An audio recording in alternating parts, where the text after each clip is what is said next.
কেঞ্চাৰৰ ট্ৰিটমেণ্ট বা যিকোনো ধৰণৰ কেঞ্চাৰৰ ট্ৰিটমেণ্ট এটা হলিষ্টিক এপ্ৰ'চ লাগে, এটা মাল্টি স্পেচিয়েলিটি ট্ৰিটমেণ্ট লাগে। আপোনাৰ medical oncology, surgical oncology, radiation oncology, spate scan, এই আটাইবোৰ সুবিধা একেখন জেগাত একেলগে থকাটো দৰকাৰ।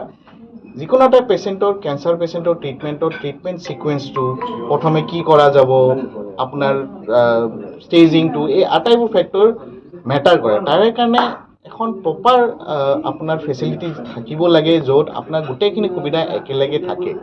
আমাৰ মণিপাল হস্পিটেলত গোটেইখিনি সুবিধা আছে। আপোনাৰ ৰেডিয়েশ্যন আছে, পেট স্কেন আছে, চাৰ্জাৰীত আমাৰ লেটেষ্ট ৰবটিক চাৰ্জাৰীও আছে। আমাৰ এই হস্পিটেলখনত গোটেইবোৰ সুবিধা আছে। মই অসমৰ চান হয়, মই অসমৰ পৰাই গৈছোঁ। মই দিল্লীত এতিয়া প্ৰেক্টিছ কৰি আছোঁ, কিন্তু মই অসম এৰিব নোৱাৰোঁ।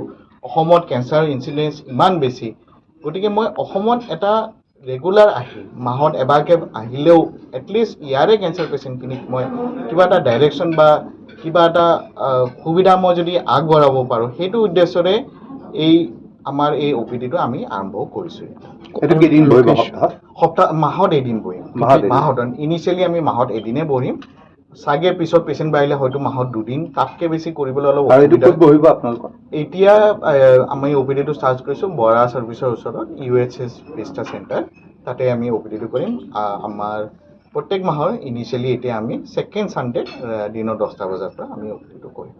ট্ৰিটমেণ্ট চব জেগাতে আছে, চব ধৰণৰ সুবিধা আছে। অসম গভৰ্ণমেণ্টে বহুত ধৰণৰ কেঞ্চাৰ হস্পিটেল খুলিছে। চৰকাৰীত আপোনাৰ অসমৰ বাহিৰতো আছে, অসমতো আছে। চব ধৰণৰ পেচেণ্টৰ কাৰণে কেঞ্চাৰ ট্ৰিটমেণ্টৰ সুবিধা আছে নিজৰ এফৰ্ডেবিলিটি হিচাপে, কিন্তু প্ৰপাৰ গাইডেঞ্চ লাগে। এজন অংক'লজিষ্টৰ ওচৰত যাব লাগে, তেওঁ যাতে প্ৰপাৰ ছিকুৱেঞ্চটো ক'ব পাৰে যে ইয়াৰ পিছত এনেকৈ ট্ৰিটমেণ্ট কৰা উচিত।